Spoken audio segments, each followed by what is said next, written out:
Assalamualaikum warahmatullahi wabarakatuh. Baiklah, di sini saya akan melanjutkan presentasi dari teman-teman yang sebelumnya, dan di sini saya akan menjelaskan tentang tujuan pendidikan di Singapura. Pendidikan mengerucut pada visi dan misi pendidikan tersebut.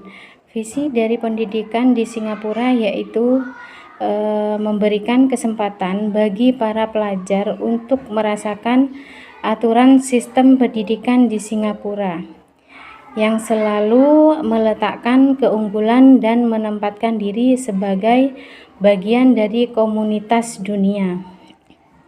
Nah, di sini biaya kuliah di Singapura untuk siswa internasional bervariasi dan bergantung pada program studi mereka. Daftar universitas di Singapura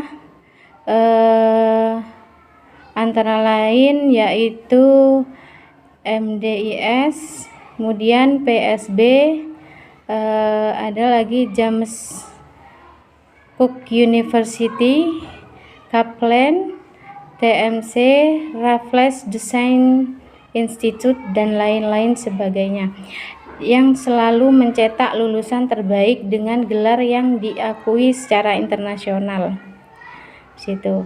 Daftar universitas di Singapura tidak hanya beberapa universitas di atas saja, namun masih banyak yang lainnya. Masih banyak juga berbagai macam lembaga asing yang lebih terkemuka, baik yang mendirikan kampusnya maupun yang berkolaborasi dengan universitas asing di Singapura tersebut. Seperti itu. Kemudian kurikulum. Nah, untuk kurikulum pada tahap sekolah taman kanak-kanak menyelenggarakan 2 sesi sehari dengan tiap sesi pelatihan dari 2,5 sampai 4 jam gitu. 5 hari setiap minggunya. Jadi 5 hari saja untuk setiap minggunya. Untuk jamnya sudah saya sebutkan tadi, yaitu 2,5 jam sampai 4 jam, seperti itu. Pada umumnya kurikulum termasuk program berbahasa Inggris dan bahasa asing dengan pengecualian terhadap sistem luar negeri, yaitu pada sekolah internasional yang menawarkan program taman kanak-kanak bagi anak ekspatriat.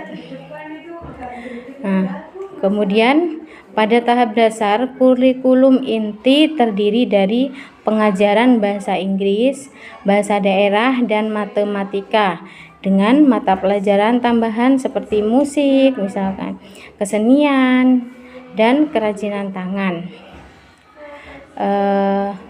Untuk pendidikan fisik dan pembelajaran sosial, ilmu pengetahuan sudah diajarkan sejak kelas 3 sekolah dasar. Kemudian kurikulum perilaku. Nah, di sana juga terdapat kurikulum pendidikan lanjutan yang mencakup bahasa Inggris, bahasa daerah, matematika, ilmu pengetahuan, dan kemanusiaan.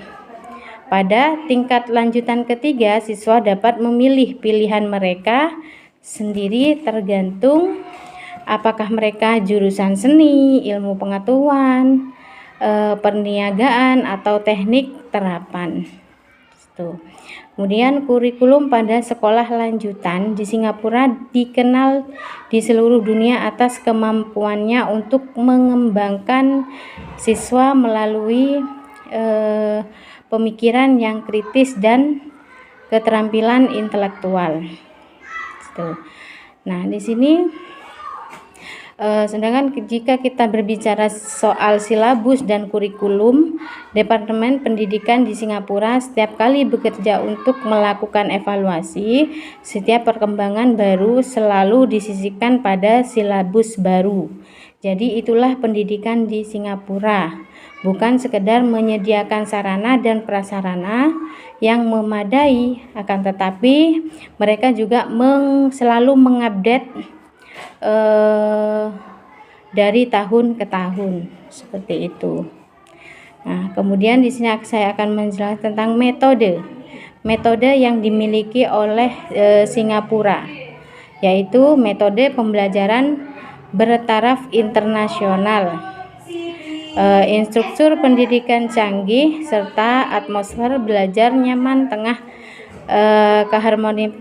keharmonisan multibudaya masyarakat. Pada peserta didik di Singapura juga dipersiapkan secara dini menjadi warga global yang